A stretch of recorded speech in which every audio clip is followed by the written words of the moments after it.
யாருக்கெல்லாம் இந்த கொடிக்காய் வந்து ரொம்ப பிடிக்கும்? கொடுக்கா புளி தாங்க. எங்கள் ஏரியாவில் நாங்கள் வந்து கொடிக்கான்னு சொல்லுவோம்.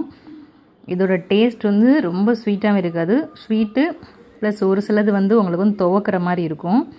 90s கிட்ஸ் எல்லாருக்குமே வந்து சாப்பிட்டு முடிச்சதுமே இதோட விதையை தான் நாங்கள் மெயினாக எடுப்போம். எதுக்காக அப்படின்னா, இதை உரிக்கும் போது வந்து இன்னர் லேயர் வந்து ஒயிட் கலரில் வரும். அந்த ஒயிட் கலர் தெரியாமல் அதுக்கு மேலே வந்து ஒரு மாதிரி லைட் ப்ரௌனிஷ் கலரில் இருக்கும். இதை உரிக்கும் போது நல்லா கொஞ்சம் அழுத்தி உரிச்சிட்டோம் அப்படின்னா ஒயிட் கலர் தெரிஞ்சிடும். அதை உரிக்கவே நாங்கள் ரொம்ப கஷ்டப்படுவோம்.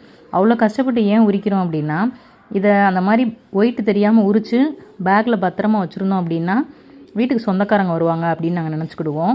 ஏன் சொந்தக்காரங்க வருவாங்க அப்போ சந்தோஷப்படுறோம் அப்படின்னா, அப்போ தான் நம்மளுக்கு வந்து ஸ்நாக்ஸ் வாங்கி தருவாங்க. திரும்பி ஊருக்கு போகிறப்ப நம்மளுக்கு வந்து பேக்கெட் பண்ணி கொடுத்துட்டு போவாங்க. அப்போல்லாம் வந்து 5 ரூபா 10 ரூபா கொடுக்குறதே ரொம்ப பெருசாக இருக்கும். ஸோ யாரெல்லாம் இந்த மாதிரி எக்ஸ்பீரியன்ஸ் பண்ணியிருக்கீங்க அப்படின்னு கொஞ்சம் சொல்லுங்கள் பார்ப்போம்.